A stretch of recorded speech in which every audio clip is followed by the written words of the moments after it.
오늘의 주요 뉴스입니다. 이스라엘이 이란의 공습에 대한 보복 공격을 철회했다는 외신 보도가 나왔습니다. 네타냐후 이스라엘 총리는 바이든 미국 대통령과의 전화통화 이후 이같이 결정한 걸로 전해졌습니다. 윤석열 대통령이 새 비서실장에 원희룡 전 국토부 장관을 낙점한 걸로 알려진 가운데 대통령실 개편에 대한 고심이 깊어지고 있습니다. 비서실장을 포함한 인선은 인사검증과 여론추이를 살펴 이번 주 중반 발표될 걸로 보입니다. 국민의힘 4선 이상 중진 의원들이 오늘 총선 참패에 따른 당 수습 방안을 논의합니다. 민주당은 여당을 향해 이른바 최상병 특검법 처리를 압박하고 있습니다. 전북 전주시의 한 아파트 지하 창고에서 풀리다 8명이 병원으로 이송됐습니다. 건조한 날씨 속에 전국 곳곳에서 산불도 잇따랐습니다. 제주에서 시작된 비는 오늘 전국으로 확대돼 내일까지 계속되겠습니다. 비가 내리면서 고온 현상은 누그러져 예년 기온을 되찾겠습니다. 시청자 여러분 안녕하십니까? 오늘 뉴스는 밤사이 들어온 국제 소식으로 시작하겠습니다.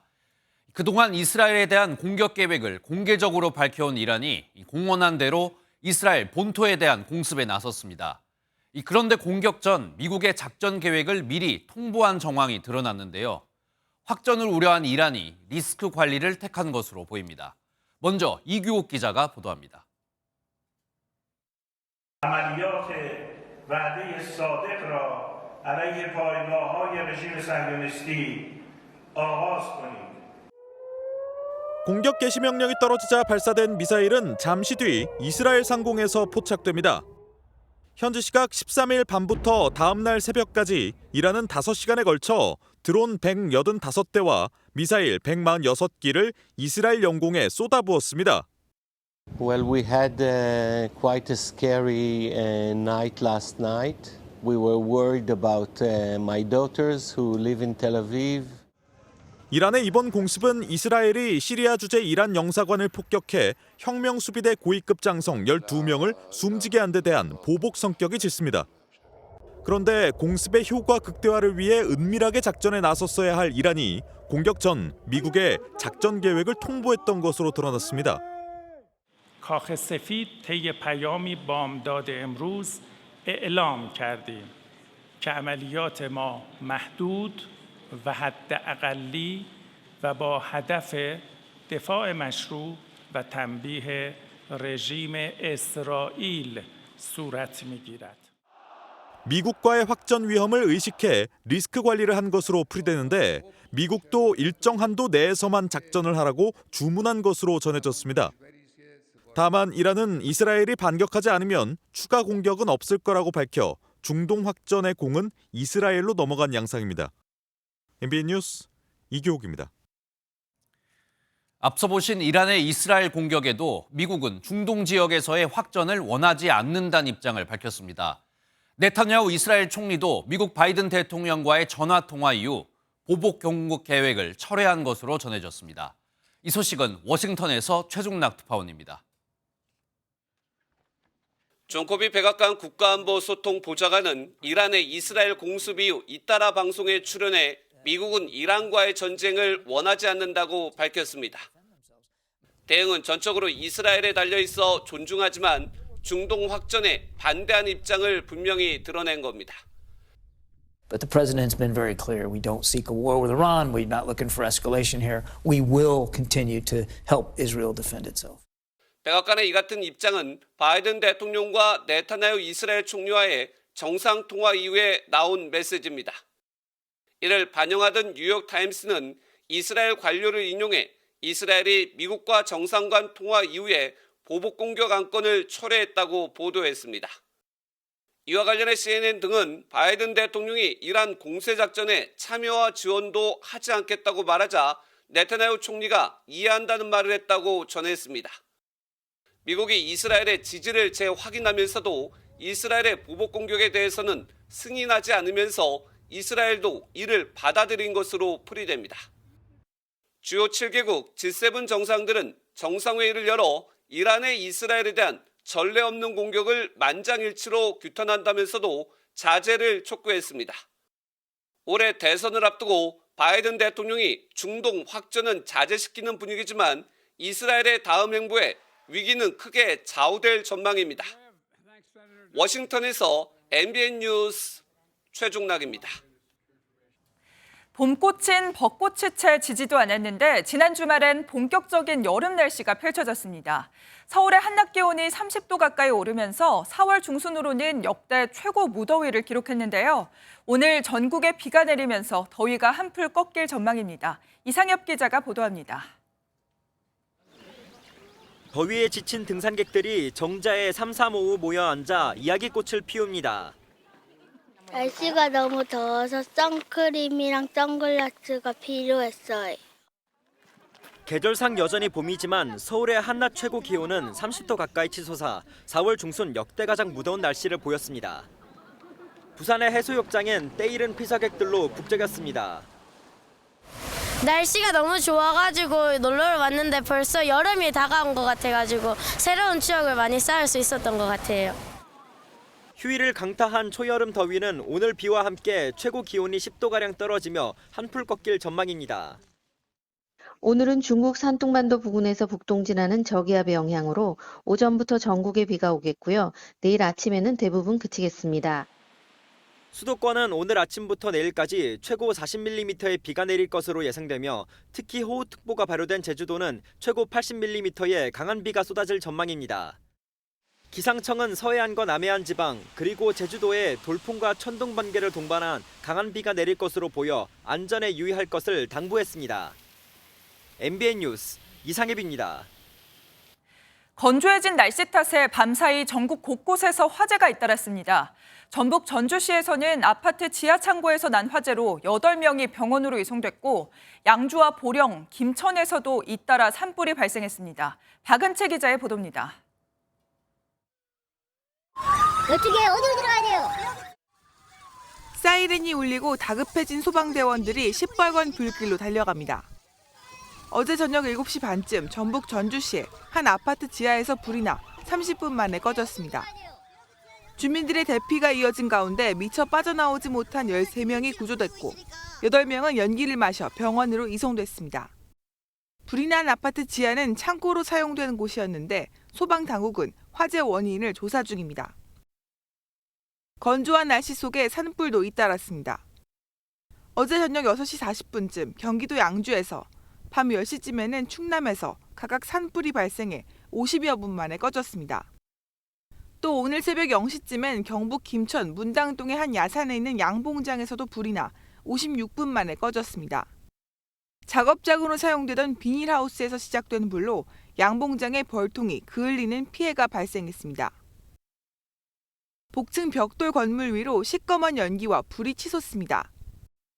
어젯밤 강원 횡성군의 한 마을 회관에서 불이 나 건물 2층이 전소되고 1층 일부가 탔습니다. 불은 50여 분 만에 진화됐고 소방당국은 정확한 피해 규모와 화재 원인을 조사하고 있습니다.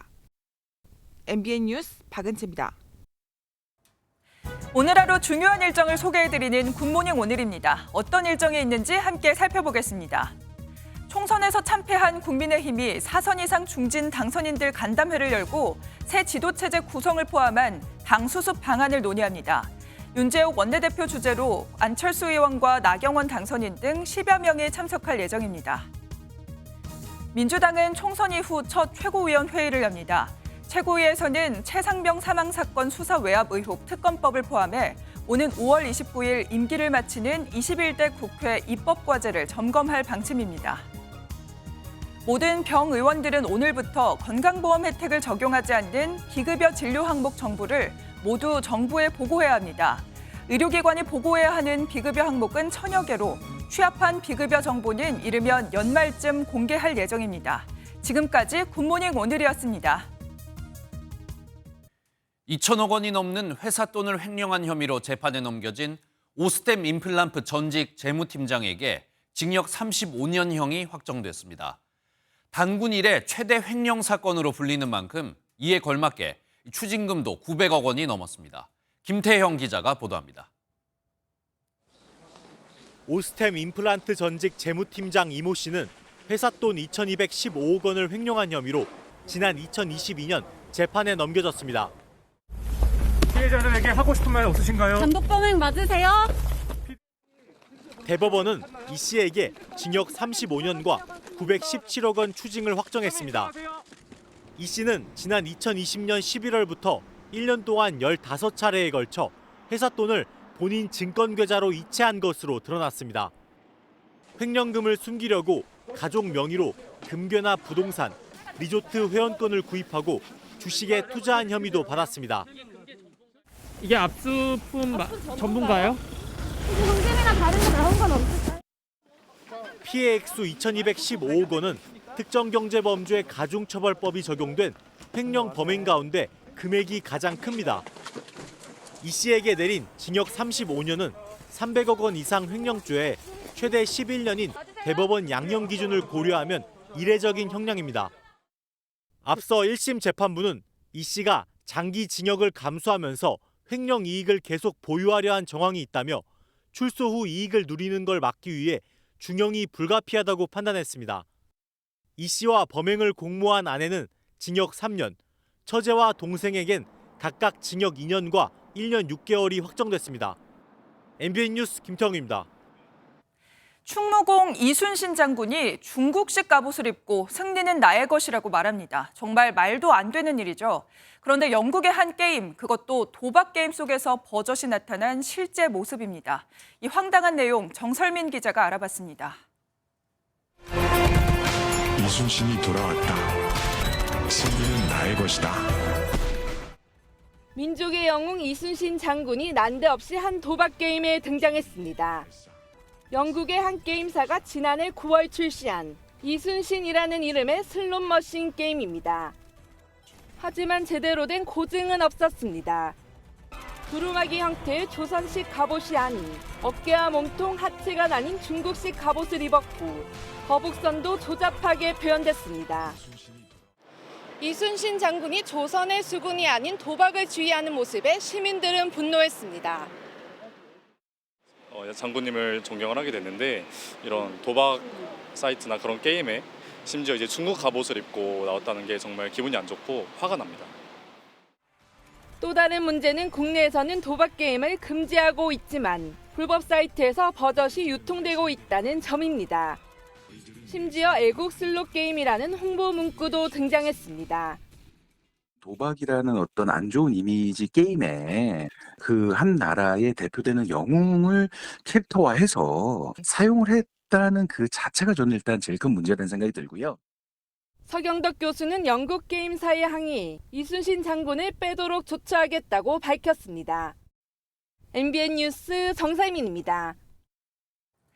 날씨가 따뜻해지면서 자전거 타는 분들 많아지고 있는데요. 찻길 바로 옆에 있는 자전거 도로를 달릴 때 혹시나 사고가 나진 않을까 불안하다는 생각하신 분들 있으실 겁니다.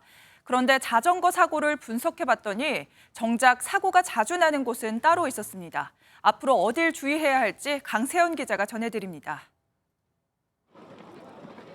포근한 봄 날씨가 이어지며 자전거를 타는 시민들이 늘었습니다.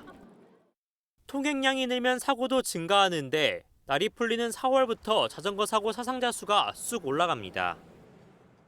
날씨도 좋고 운동도 하고 싶고 또 여기서 친구도 만나려고 그래서 타고 왔어요. 안전을 내가 지켜야겠다 싶어서 보호장구, 특히 머리는 꼭 자전거 탈 때는 해요. 자전거 도로가 촘촘하게 깔린 여의도를 찾았습니다. 자전거 옆으로 자동차가 빠르게 지나갑니다. 아슬아슬해 보이지만 사실 자전거 도로를 달리다 사고가 나는 경우는 많지 않습니다. 2년간 여의도에서 차와 자전거가 부딪힌 사고는 10건, 그중에 2건만 자전거 도로에서 발생했습니다. 차도 바로 옆에 자전거 도로가 있으면 옆에서 자전거가 달리고 있다는 사실을 알 수 있어 사고를 예방할 수 있습니다. 진짜 위험한 건 운전자가 대처하기 어려운 곳에서 자전거가 갑자기 튀어나올 때입니다. 2년간 전국에서 발생한 자전거 운전자 사망사고 위치를 분석해봤습니다.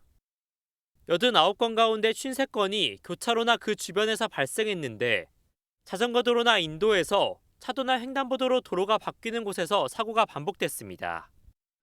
안산에 있는 이 횡단보도에선 불과 1년 새 1명이 숨지고 3명이 다쳤습니다. 자전거 도로와 건널목이 맞닿아 있어 운전자의 시선에서 보면 자전거가 건널목에 들어가기 직전에서야 방향을 트는 것을 알아차릴 수 있습니다. 사망 사고가 난 서울의 도로는 건물과 신호를 기다리는 군중이 시야를 가렸습니다. 자전거를 타보니 횡단보도에 들어갈 때까지 시민들에 가려 차가 없는 것처럼 보였지만 사실 바로 옆에서 우회전하고 있었습니다. 타고 횡단하는 경우가 굉장히 많잖아요. 횡단보도에 진입하는 속도가 빨라지게 됩니다. 그러면 이제 운전자들이 이 자전거를 인지하는 시간이 짧아지기 때문에 사고가 날 확률이 높아지는 것이죠. 차도나 교차로를 만나면 잠시 자전거에서 내리는 습관이 내 생명을 지킬 수 있습니다. MBN 뉴스 강세현입니다. 내가 직접 만든 유튜브 영상을 누군가 1분 안팎의 쇼츠 영상으로 재가공해 조회수 수익을 얻고 있다면 얼마나 황당할까요? AI 프로그램을 활용하면 더 손쉽게 만들 수 있다는데요. 형사처벌의 대상이 될 수 있습니다. 장동건 기자입니다. 유튜브 구독자 5만 명을 보유한 용성원 씨는 피규어 제작 채널을 운영하고 있습니다. 한 개 영상을 업로드하는데 꼬박 한 달이 걸리는데 나몰래 쇼츠가 만들어지고 있다는 사실에 큰 충격을 받았습니다. 중국어라든지 다른 나라 언어로 더빙을 해서 그런 식으로 짧게 또 간결하게 계속 겹치다 보니까 아무래도 허탈하기도 하죠. 한 채널은 해외 영상들을 짜깁기한 쇼츠만 올려 지난 2월에만 2천여만 뷰로 300만 원의 수익을 낸 것으로 추정됩니다. 최근에는 링크만 넣으면 주목도가 높았던 부분을 골라 1분 내 길이로 편집하고 음성도 자막으로 바꿔주는 AI 프로그램도 등장했습니다. 직접 2분짜리 MBN 리포트를 45초짜리 쇼츠로 만들어봤는데요. 간단한 자막 수정 작업만 거치면 단 5분 만에 영상을 제작할 수 있었습니다. 이를 활용해 부업을 하는 사람도 늘고 있는데 제작자가 아닌 정작 도용한 사람에게 수익이 돌아가고 있습니다. 국내 영상은 창작 시부터 저작권법에 의해 보호됩니다. 이를 영리 목적으로 무단 도용해 이른바 쇼츠를 양산하는 행위는 처벌될 수 있습니다. 유튜브에서 저작권 침해 영상을 삭제하려면 원작자가 직접 신고해야 해 실효성이 떨어진다는 지적입니다. MBN 뉴스 장동건입니다. 6.25 전쟁에 나가 훈장을 받은 참전용사가 현충원 안장을 거부당하는 일이 있었습니다. 10개월 정도 탈영을 한 기록이 있었기 때문인데요. 유족들은 단순한 오기였다며 소송까지 냈지만 법원은 국립묘지의 명예를 훼손할 수 있다는 이유로 안장을 거부한 현충원의 손을 들어줬습니다. 홍지호 기자가 보도합니다. 지난 2022년 사망한 A씨는 6.25 전쟁 참전용사입니다. 공을 인정받아 화랑무공훈장, 충무무공훈장도 받았습니다. 전투로 부상도 입었고 국가유공자로도 지정돼 유족들은 국립서울현충원에 안장해달라고 요청했습니다. 하지만 현충원은 이를 거부했습니다. 10개월간 탈영을 한 기록이 확인돼 국립묘지심의위원회가 국립묘지의 영예성을 훼손한 사람에 해당한다고 결정했기 때문입니다. 탈영이라는 것은 군 내부에서 거부를 한 가장 큰 사유 중에 하나이기 때문에 이제 명확하게 안장배제 사항들에 들어가 있습니다. 유족들은 이런 기록들이 단순 오기에 불과하다며 행정소송을 제기했습니다. 법원은 이런 기록들에 문제가 없다고 보고 현충원의 손을 들어줬습니다. 재판부는 희생과 공헌만을 보면 국립묘지 안장 대상자의 자격 요건을 충분히 갖췄다고 판단하면서도 무단으로 이탈한 기간이 짧지 않고 이를 정당화할 만한 사정은 확인되지 않는다며 안장이 거부된 사유를 존중할 필요가 있다고 밝혔습니다. 유족들이 항소를 제기하지 않으면서 이 판결은 최종 확정됐습니다. MBN 뉴스 홍지호입니다. 의대 증원 문제에 대한 노선 차이로 내부 갈등을 겪었던 의료계가 총선 뒤 화해 움직임을 보이고 있습니다.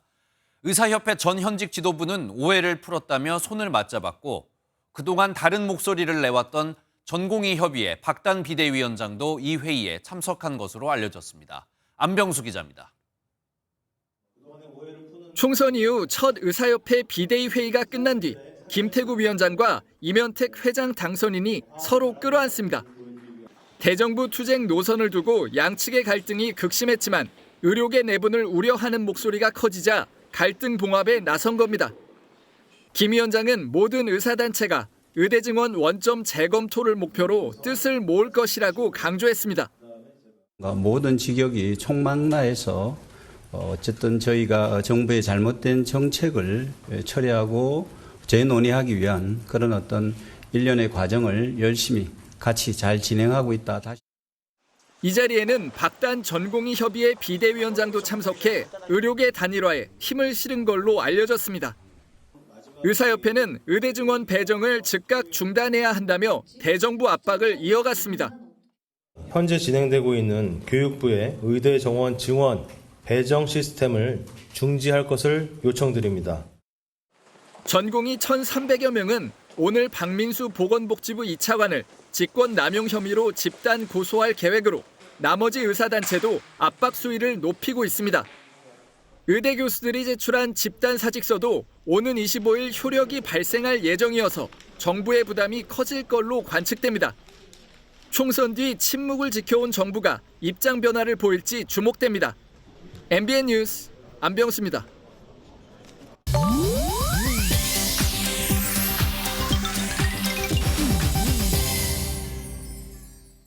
인터넷에선 어떤 소식들이 화제일까요? 인터넷 와글와글입니다. 지난 11일 세상을 떠난 고 박보람 씨에 대한 악의적 허위 사실이 온라인을 중심으로 유포되면서 소속사 측이 법적 대응을 예고했습니다. 소속사는 어제 고인에 대한 가짜뉴스는 명백한 범죄 행위로 이를 접한 유족들이 정신적으로 너무나 큰 충격과 고통을 받고 있다며 이후에도 이와 같은 행위가 지속되면 강력한 민형사상의 조치를 하겠다고 경고했습니다. 2010년 한 신인 가수 오디션 프로그램에 출연해 주목받은 고 박보람 씨는 지난 11일 오후 지인과의 모임 도중 갑작스럽게 세상을 떠나 충격을 안겼는데요. 경찰이 정확한 사인을 파악하고 있는 가운데 올해 데뷔 10주년을 맞아 정규 앨범을 준비 중이었던 걸로 전해져 팬들을 더욱 안타깝게 하고 있습니다. 사우디아라비아 프로축구 리그에서 경기에 패한 팀의 선수가 관중에게 채찍질을 당하는 황당한 사건이 발생했습니다. 지난주 사우디 슈퍼컵 결승에서 알힐랄에게 패한 알 이티하드. 경기에서 진 팀의 간판 선수 함달라가 야유를 쏟아내는 관중에게 생수를 뿌리자 이슬람 전통 의상을 입은 한 남성이 채찍을 휘두르는데요. 이에 함달라 선수가 관중을 향해 달려들었지만 주변에서 제지했고 스태프들이 이 관객을 제압하면서 소동은 가라앉았습니다. 이미 2차례나 채찍을 맞은 함달라 선수는 상처를 입었고 폭행을 한 관객은 경찰에 체포됐습니다. 알 이티하드는 손흥민 선수를 영입하기 위해 큰돈을 제시했던 걸로 알려진 팀인데요. 누구보다 선수들이 가장 큰 충격을 받은 걸로 전해지고 있습니다. 미국에서 무려 6개월 동안 배수관에 갇혀있던 악어가 구조돼 자유의 몸이 됐습니다. 이 악어는 사우스캐롤라이나주 힐튼 헤드 인근에 가로 세로 약 30cm에 불과한 배수관에 몸이 끼인 채 이러지도 저러지도 못하는 상황이었는데요. 처음 목격된 건 지난해 10월이었는데 당시 주민들은 악어 입이 배수관에서 나와 있는 걸 간혹 봤지만 설마 갇혀 있는 것이라고는 생각도 못했다고 합니다. 하지만 악어가 꼼짝도 못하고 있다는 것을 알아채고 결국 동물구조대에 신고한 건데요. 그동안 빠져나오려고 몸부림을 치는 바람에 피부는 벗겨졌지만 상태는 다행히 양호해서 구조된 후 강으로 돌아갔다고 합니다. 어렵게 자유의 몸이 된 만큼 앞으로 야생에서 건강하게 지냈으면 좋겠네요. 인터넷 와글와글이었습니다. 정치권 소식으로 이어가겠습니다. 윤석열 대통령의 신임 비서실장에 원희룡 전 장관이 낙점된 것으로 저희 MBN이 단독 보도해드렸는데요. 대통령실은 고위급 참모진 인선을 빠르게 결정할 계획이었지만 이 계획을 바꿔서 시간을 들여서라도 신중하게 발표하겠다는 입장입니다. 빠르면 이번 주 중반이 되어서야 참모진 인선이 발표될 것으로 보입니다. 정태진 기자입니다. 총선 결과로 민심이 확인되자 즉각 인적 쇄신을 예고한 윤석열 대통령의 신임 비서실장으로 원희룡 전 국토부 장관이 낙점됐습니다. 여권 핵심 관계자는 MBN과 통화에서 윤 대통령의 새 비서실장엔 원희룡 전 장관이 사실상 내정됐다고 밝혔습니다. 삼선 의원이자 제주지사, 장관까지 거쳐 정무, 행정 경험이 풍부한 정치인을 기용해 국회 소통을 강화하는 게 필요하다는 판단이 깔려 있는 걸로 보입니다. 대통령실은 어제 비서실장을 포함한 고위급 참모진 인선을 발표할 예정이었지만 중요한 자리인 만큼 더 신중하게 인사검증을 진행하겠다는 입장인 걸로 전해졌습니다. 앞서 장관 청문회 등을 거쳤고 총선에도 출마한 원 전 장관의 검증은 무난히 통과될 걸로 예상됩니다. 뉴스에 보니까 결혼 공개가 끝났겠네. 더 힘든 일이죠, 그게. 신임 국무총리 자리엔 주호영, 권영세 의원, 이주영 전 국회부의장, 김한길 국민통합위원장 등이 거론되고 있습니다. 하마평에 오른 이들은 MBN에 아는 바 없다, 공식 제안을 받은 바 없다며 말을 아꼈습니다. 여권 핵심 관계자는 먼저 비서실장을 인선한 후 국무총리 인선이 이루어질 것이라 말했습니다. 윤 대통령은 이르면 이번 주 중반 인선을 발표할 것으로 보이는 가운데 이후 총선 패배와 관련한 입장도 발표할 전망입니다. MBN 뉴스 정태진입니다. 보신 것처럼 신인 비서실장의 원희룡 전 장관이 낙점됐는데요. 이를 두고 민주당을 비롯한 야권의 강한 반발이 예상됩니다. 서울 양평고속도로 노선 변경의 책임자였던 원희룡 전 국토부 장관이 조사부터 받아야지 비서실장에 임명하는 건 말이 안 된다는 건데요. 민주당은 오늘 총선 이후 첫 최고위원회의를 열고 정부 공격 태세를 이어갈 전망입니다. 길기범 기자입니다. 신임 대통령 비서실장에 원희룡 전 국토부 장관이 거론되자 민주당은 격앙된 반응입니다. 서울 양평고속도로 종점부 변경 논란 당시 국토부 장관으로 책임자였던 만큼 야권의 반발이 거셀 것으로 전망됩니다. 이 양평고속도로가 나가려고 하는 여기에다가 무더기로 지금 쏟아져 있는 거짓 선동의 오염 덩어리를 치워야만 이 길이 갑니다. 실제 민주당의 한 관계자는 MBN과 통화에서 원 전 장관은 양평고속도로 강사를 자처한 만큼 조사를 받아야 할 사람이라며 만약 그래도 임명한다면 대통령실이 민심을 또 외면하겠다는 것이라고 날선 반응을 보였습니다. 그러면서 원 전 장관 임명은 양평고속도로 김건희 여사 특혜 의혹 이슈를 방어하려는 의도라고도 덧붙였습니다. 민주당은 오늘 총선 후 처음으로 최고위원회의를 열고 정부에 대한 공세를 이어갈 방침입니다. 양평고속도로 논란을 재점화하며 김건희 여사 특검을 요구하는 한편 다음 달 2일 임시국회 본회의를 열고 최상병 특검 법안을 처리하며 전국 주도권을 이끌어가겠다는 계획입니다. 그것을 정확하게 국민들에게 진상을 규명하라고 하는 것이 저는 그 민의가 이번 총선에 반영됐다고 보기 때문에 국민의힘 의원들도 이런 민의를 저버리기는 어려울 것입니다. 총선이 끝났음에도 내각 구성은 물론 특검법까지 치열한 여야 공방이 예상돼 전국은 더욱 얼어붙을 것으로 보입니다. MBN 뉴스 길기범입니다. 국민의힘은 오늘은 중진들이, 내일은 당선인들이 모두 모여 총선 참패 수습 방안을 모색합니다.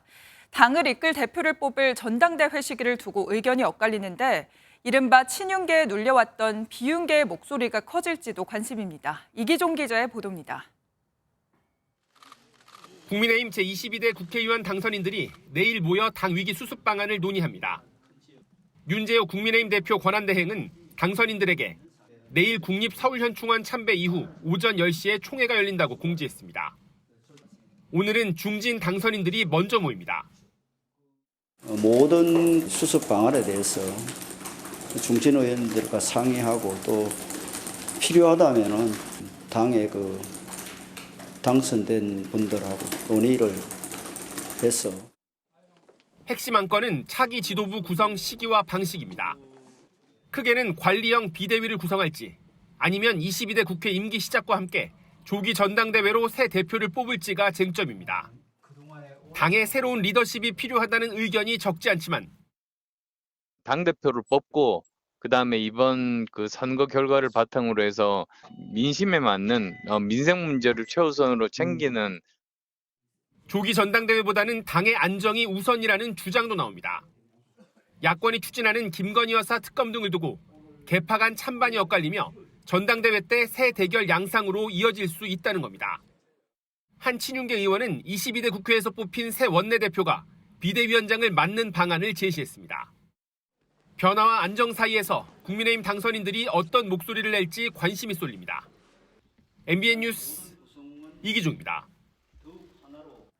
이제 원내 제3당으로 자리 잡은 조국혁신당의 조국 대표가 윤석열 대통령과의 만남을 요청했습니다. 민주당 이재명 대표도 총선 압승 이후 연일 영수회담을 제안하고 있는데 대통령실의 고심은 깊어질 걸로 보입니다. 정태훈 기자의 보도입니다. 조국혁신당 대표가 윤석열 대통령과의 회동을 공식 제안했습니다. 조 대표는 자신의 SNS를 통해 제3당의 대표로서 언제 어떤 형식이든 윤 대통령을 만날 수 있길 희망한다고 밝혔습니다. 윤 대통령에 대해서는 총선 전 이재명 대표를 구속시키려고 하는 등 이 대표를 국정 파트너가 아닌 피의자로 봤다고 지적했습니다.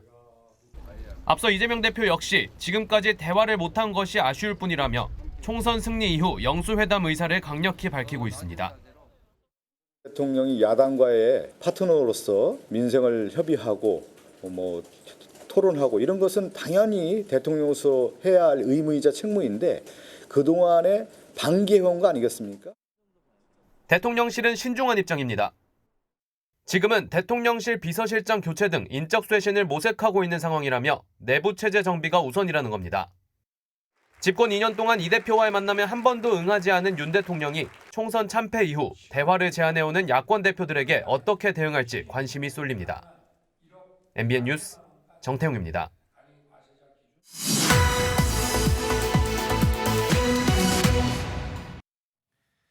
4.10 총선이 끝난 뒤 처음 맞이하는 월요일입니다. 정치권 새로운 모습으로 시작을 할 것 같은데요. 국회팀 민지숙 기자와 자세한 이야기 나눠보겠습니다. 어서 오세요. 민 기자, 일단 대통령실이 이 총선 이후에 쇄신 의지를 밝혔잖아요.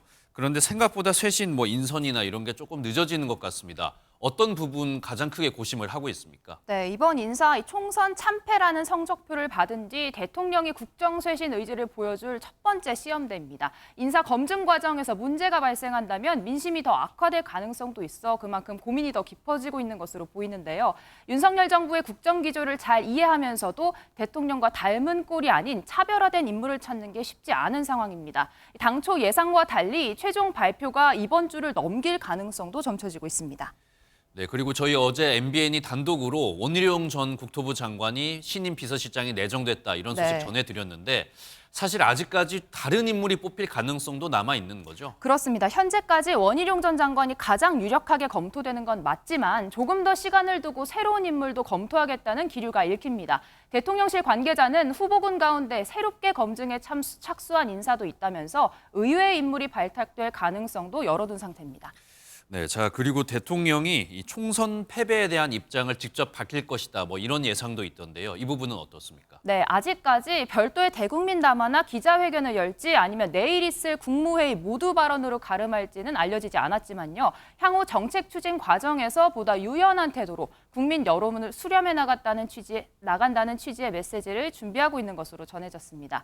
대통령실은 이번 총선에서 국민들이 회초리를 든 부분은 국정 운영의 방향보다는 태도라고 해석을 하고 있는데요. 의대 증원 문제의 경우 국민 여론이 찬성 쪽에 있었지만 너무 밀어붙이는 모습이 오히려 크게 반감을 샀다는 겁니다. 네, 그리고 여당 소식도 한번 짚어보겠습니다. 이 한동훈 비대위원장 포함해서 지도부가 지금 국민의힘 지도부 사퇴를 한 상황이잖아요.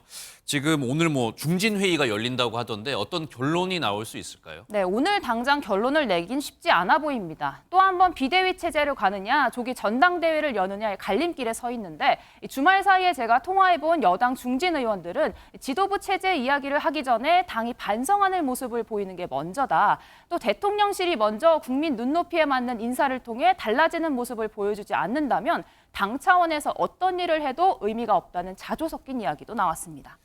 네, 전화 통화 해보셨다고 하니까 그 대통령실의 움직임도 중요하지만 아무래도 빠르게 지도부를 구성하는 게 가장 중요할 것 같은데요. 네. 원내대표 포함해서 좀 구체적인 움직임은 없습니까? 네, 일단 오늘 중진회의를 통해서 몇 가지 구체적인 안을 좁힌 다음에 내일 당선자 총회의에서 최종 결론을 낼 가능성이 높습니다. 역대급 여소야대 전국에 당 대표뿐 아니라 말씀하신 대로 새 원내대표 자리도 관심이 쏠리는데요. 이 친윤계 인물로 그대로 갈지 비윤계 인물을 새로 내세울지가 관건이 되고 있습니다.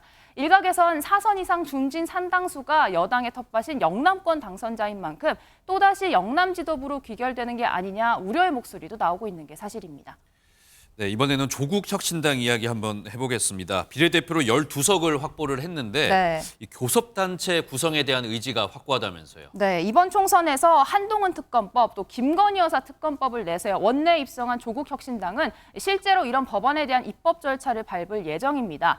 교섭단체가 되면요, 이 정책 입법에 필요한 정책연구위원을 국고보조로 둘 수 있고 수십억 단위의 입법 지원비까지 받을 수 있습니다. 또 각 상임위원회 간사 자리도 맡을 수 있는 권한이 생긴 만큼 이 교섭단체 구성에 굉장히 열을 올리고 있는 상황입니다. 네, 말씀하신 것처럼 교섭단체 되는 게 굉장히 중요하잖아요. 네. 그런데 현행법상 이 최소 의석수가 20석이 필요한데 이 부족한 의석은 어떻게 세울 계획입니까? 네, 채울 그래서 계획? 예. 조국 혁신당은 이 8석 어떻게 메꿀지가 지금 초관심사입니다. 두 가지 방안이 거론되고 있는데요. 우선 이 20석인 교섭단체 구성 요건을 10석으로 아예 낮추는 방안입니다. 조국 대표는 이 안건을 지난달에 민주당에 먼저 제안을 했었고 당시에는 민주당 역시 상생국회 측면에서 이 안건 받아들이겠다 이런 입장을 시사한 바가 있습니다. 만약에 이게 현실화되지 않는다면 연합을 구성하는 방안도 있는데요. 더불어민주연합의 비례대표 당선인 14명 가운데 민주당이 아닌 다른 정당이나 시민사회 추천으로 당선된 이 모두 6명이 있습니다.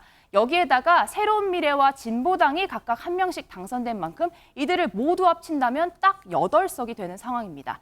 22대 국회 개원 다음 달 30일이죠. 이제 40일 정도 남았는데 이 빠듯한 시간 안에 조국 혁신당이 교섭단체로 거듭날 수 있을지 이게 앞으로 관전 포인트가 될 것으로 보입니다. 네, 오늘 말씀 잘 들었습니다. 지금까지 정치부 민지숙 기자였습니다. 민주당 내에선 육선 고지에 오른 추미애 당선인이 MBN에 출연해 의장직 도전 의사를 밝혔습니다. 의장은 중립을 지켜야 한다는 관행 대신 윤석열 대통령의 거부권 행사를 적극적으로 막겠다고 말했습니다. 우종환 기자입니다. 추미애 더불어민주당 당선인은 일각에서 나오는 당대표나 대권 도전 가능성보다 국회의장에 도전하겠다는 뜻을 내비쳤습니다. 특히 의장은 중립이 아니다라고 한 주장도 재차 강조했습니다. 갑자기 중립 끼워넣고 움직이질 않아요. 네. 그런데 똑같이 뭐 대통령이 뭐라고 하고 여론몰이 막 하고 그러면 중립 끼워는 그냥 힘으로 밀면 밀려가지 않습니까? 의장이 되면 그간 윤석열 대통령이 여러 차례 쓴 거부권에 강하게 맞서겠다는 의지도 밝혔습니다. 대통령이 자꾸 거부한다 그러면 네. 뭐 때문에 뭐가 마음에 안 들어서 거부하겠다고 하는 거냐. 네. 임기 내내 그렇게 할 거냐. 네. 그럼 국회를 왜 뽑았느냐. 하나의 역할을 국회가 하겠다. 일명 추윤 갈등이 윤석열 정부 출범에 기여했다는 지적에는 자신이 옳았다고 주장했습니다. 검찰총장의 불법과 비리 반칙을 보고도 저도 겁이 나서 저도 인재를 삼아서 조국 가족처럼 할까 봐 저도 쫄아가지고 아무것도 안 했다면 그것은 직무유기인 것이죠. 네. 이재명 대표의 리더십과 대권 가도에 대한 질문에는 사법부, 검찰의 관권 선거에도 침착하게 버텨냈다며 긍정적으로 평가했습니다. MBN 뉴스 우종환입니다. 세계 최고령 샴쌍둥이 조지 샤펠과 로리 샤펠 자매가 62세의 나이로 같은 날 별세했습니다. 이들은 생전 서로에게서 떠날 수는 없지만 서로의 사생활을 존중한다고 말하기도 했습니다. 이한나 기자의 보도입니다. 머리가 붙은 채로 태어난 샴쌍둥이 자매가 평소 자신들이 생활하는 모습을 보여줍니다. This is how we proceed to get in. We lay down like this. 세계 최고령 샴쌍둥이로 기록된 조지 샤펠과 로리 샤펠 자매는 지난 7일 62세의 나이로 함께 영면에 들었습니다. 1961년 9월 18일 미국 펜실베니아주에서 샴쌍둥이로 태어난 자매는 몸은 분리돼 있었지만 두개골이 연결돼 뇌와 필수혈관 30%를 공유했습니다. 조지와 로리는 나란히 고등학교와 대학교를 다녔고 졸업한 뒤에는 펜실베니아의 한 병원에서 6년간 함께 일했습니다. 그 뒤 컨트리 가수가 꿈인 조지를 위해 병원을 그만두고 함께 독일과 일본 등지로 공연 투어를 떠나기도 했습니다. 자매는 생전에 촬영된 다큐멘터리에서 서로의 사생활을 존중한다고 밝혔습니다. And now I'd like to show you how we respect each other's privacy when getting a shower. So while one's taking a shower, the other one takes his shower curtain and pulls it through like so. 2007년에는 조지가 트랜스젠더라고 밝히면서 샤펠 자매는 생물학적으로는 동성이지만 다른 젠더를 가진 첫 샴쌍둥이로 기록되기도 했습니다. MBN 뉴스 이한나입니다.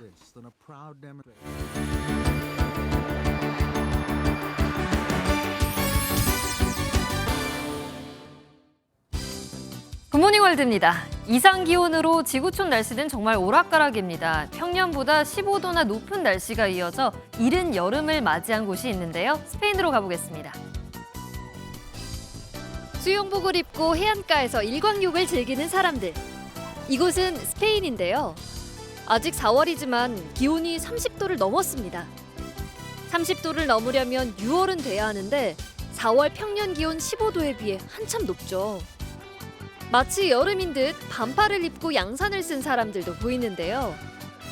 아프리카에서 넘어온 뜨거운 공기 덩어리가 기온을 높였습니다. como el fenómeno del Niño, que ayuda a que las temperaturas sean más altas a nivel global. Desde luego, la huella del cambio climático está detrás porque estamos calentando la atmósfera y haciendo que cada vez tenga más energía. 기후변화로 인해 지구촌 곳곳이 펄펄 끓고 있습니다. 모피를 노리고 무분별한 사냥을 해 멸종 위기에 처했다가 지금은 개체수가 3,000마리 정도로 겨우 늘었다는 캘리포니아 해달. 여기 어미를 잃은 새끼 캘리포니아 해달이 수족관을 찾았습니다. 화면으로 만나보시죠. 해달이 물 위에 평화로이 누워 있는데요. 자세히 보면 작은 해달도 배에 함께 포개어져 있습니다. 사실 어미 품에 안겨 있는 새끼 해달은 여기 수족관 출신이 아니라고요. 폭풍 때문에 원래 어미와 이별을 한 채 캘리포니아 해안가에서 발견된 새끼 해달인데요. 아직 야생에서 살아가려면 어미의 품이 절실하기 때문에 캘리포니아 한 수족관이 대리모 해달을 붙여줘 새끼 해달이 배워야 하는 것들을 배울 수 있게 기회를 제공했습니다. 따뜻한 보살핌을 받고 새끼 해달들이 무사히 서식지로 돌아갔으면 좋겠네요. 300마리가 넘는 강아지를 낳은 아빠 리트리버가 은퇴를 했다는데요. 이제 평화로이 산책을 하고 휴식을 취하는 게 그의 남은 견생 목표랍니다. 영상으로 만나보시죠. 이제 9살이 된 아빠 리트리버 트리거. 9주 전 마지막으로 새끼를 낳고 영국 자선 안내견의 독보적인 종견 자리를 내려놓게 됐습니다. 트리거가 낳은 323마리의 새끼 강아지들 중 294마리는 안내견으로 사육됐는데요. 안내견들은 시각장애인 등 도움이 필요한 사람들에게 독립적인 생활을 영위할 수 있도록 돕는 귀중한 역할을 하죠. 훌륭한 자손들을 배출함으로써 사람들에게 이로운 역할을 했던 트리거는 이제 주인과 행복한 시간을 보낼 거라는데요. 트리거의 견생 2막을 응원합니다. 지금까지 굿모닝 월드였습니다. 중동 지역의 긴장이 고조되면서 국제유가가 우리 경제에 어떤 영향을 미칠지에도 관심이 쏠립니다. 이미 가공식품의 물가도 빠르게 오르고 있는데 여기에 기름값까지 더 오를까 우려가 커지고 있습니다. 이승민 기자입니다. 서울의 한 주유소가 북적입니다. 이스라엘에 대한 이란의 보복 공격 소식을 접한 시민들은 기름값이 더 오를까 걱정입니다. 걱정되죠. 근데 우리가 어떻게 할 수 없잖아요. 이란의 보복 공격이 임박했던 지난 12일 브렌트유는 장중 배럴당 92.18달러까지 치솟았는데 92달러를 웃돈 건 5개월여 만입니다. 확전이 현실화해 호르무즈 해협이 봉쇄되면 유가가 배럴당 130달러까지 오를 수 있다는 전망도 나왔습니다. 장기화되는 지역 분쟁으로 원자재 값이 고공행진을 이어가는 상황에서 엎친 데 덮친 격입니다. 국제 유가가 오르고 원달러 환율도 상승하면서 재료를 수입하는 가공식품이나 외식 기업의 부담도 가중되고 있습니다. 이미 올해 1분기 식용유 가격은 1년 전보다 50% 가까이 올랐고 필수 식재료인 설탕 가격도 27% 넘게 상승했습니다. 초콜릿의 원재료인 코코아 가격은 연초보다 2배 넘게 뛰면서 업계 부담이 커졌습니다. 윤석열 대통령은 긴급 경제 안보 회의를 주재하고 대응책 마련을 주문했습니다. 우리 경제에 미칠 영향을 면밀히 살피고 에너지 수급 및 주요 공급망 등에 대한 분석과 관리 시스템도 조속히 밀도 있게 가동하기 바랍니다. 고물가, 고유가, 고환율의 이른바 3고 현상에 이번 중동발 악재까지 겹치면서 한국 경제 회복 전망은 더욱 불투명해졌습니다. MBN 뉴스 이승민입니다.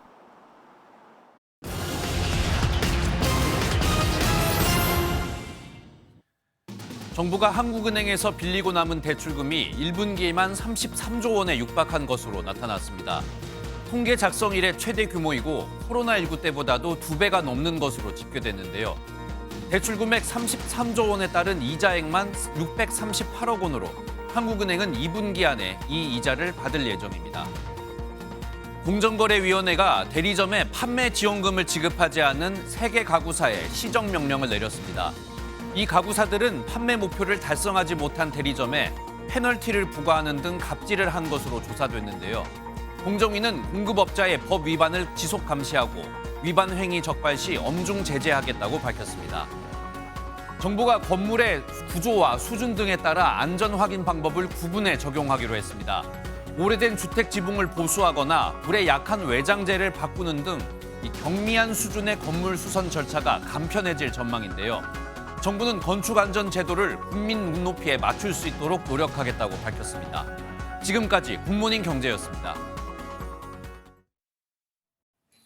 오늘은 때이른 더위와 건조함을 해소시켜줄 비가 내리겠습니다. 지금은 주로 서해안과 충청 이남 곳곳에 비구름이 머물고 있고요. 제주 산지에는 호우주의보가 발효 중인 가운데 강한 비가 쏟아지고 있습니다.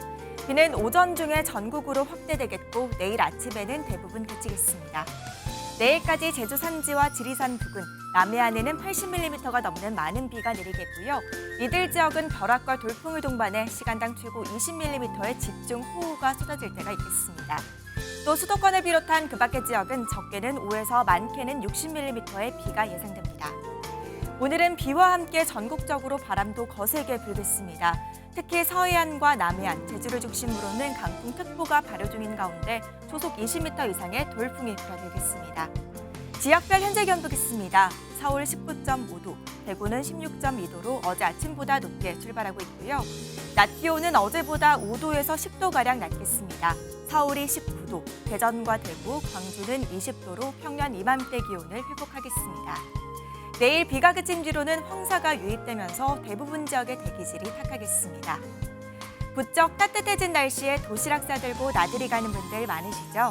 봄철엔 일교차가 큰 데다 음식 관리에 방심하기 쉬워 자칫하면 식중독에 걸리기 쉽습니다. 예방을 위해 과일이나 채소류 등은 흐르는 물로 깨끗이 씻어야 하고요. 조리된 식품은 아이스박스 등을 이용해 10도 이하로 보관하고 음식은 2시간 이내 섭취해야 합니다. 또 육류와 어패류는 반드시 익혀 먹어야 하는데요. 75도 이상의 끓는 물에 1분 이상 가열해야 식중독을 예방할 수 있습니다. 지금까지 날씨와 생활정보였습니다. 월요일 아침 굿모닝 MBN 마치겠습니다. 오늘도 좋은 하루 보내시기 바랍니다. 고맙습니다.